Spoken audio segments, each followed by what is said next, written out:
Hey, this is chapter 16 in which trouble begins. So here we're starting to get some trouble for Sam. I wonder what the trouble is going to be.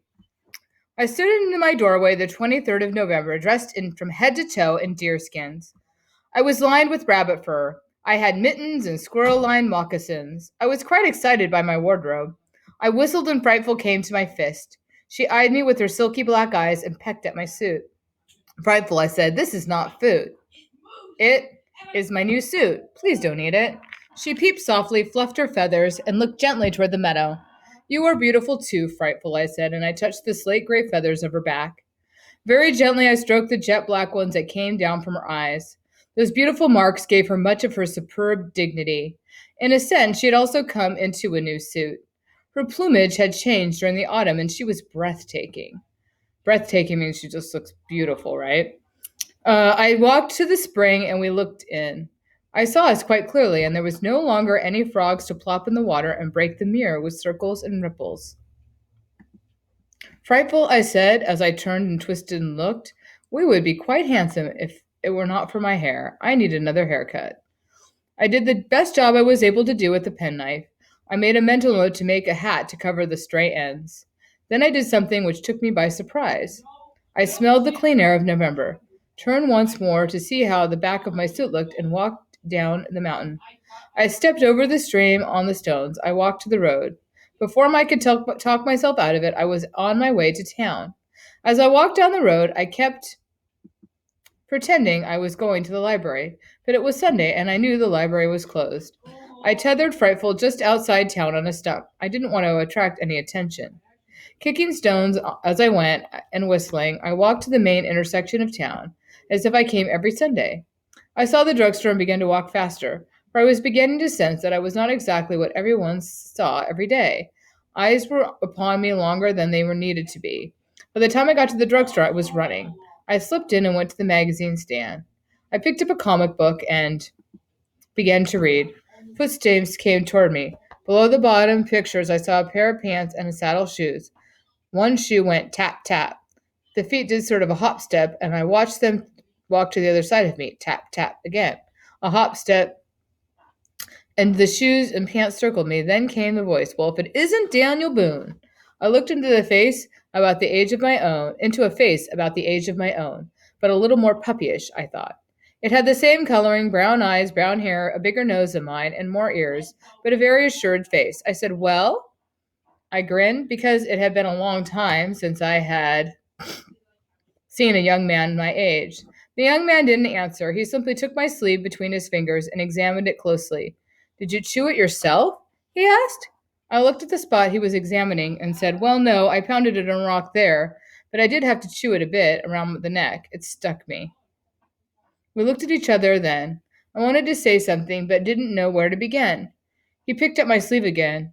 My kid brother has one that more looks more real than that thing. What do you got that on for anyway? I looked at his clothes. He had on a nice pair of gray slacks, a white shirt, open at the neck, and a leather jacket.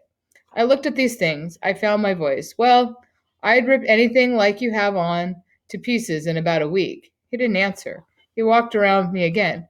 Where did you say you come from? I didn't say, but I come from a farm up the way. What did you say your name was? Well, you called me Daniel Boone. Daniel Boone, eh? He walked around me once more and then peered at me. You're from New York. I can tell the accent. He leaned against the cosmetic counter. Come on now, tell me. Is this what the kids are wearing in New York now? Is this gang stuff? I'm hardly a member of a gang, I said. Are you? Out there? Nah, we bowl. The conversation went to bowling for a while. When he looked at his watch, I gotta go. You sure are a sight, Boone. What you doing anyway, playing cowboys and Indians? Come up on up to the Gribbly farm and I'll show you what I'm doing. I'm doing research. Who knows when we'll all be going to be blown to bits and we need to know how to smoke venison. Gee, you New York guys can sure double talk. What does that mean, burn a block down? No, it means smoke venison, I said. I took out a piece of my pocket and gave it to him. He smelled it and handed it back. Man, he said, what do you do? Eat it? I sure do, I answered. I don't know whether to send you home To play with my kid brother or call the cops?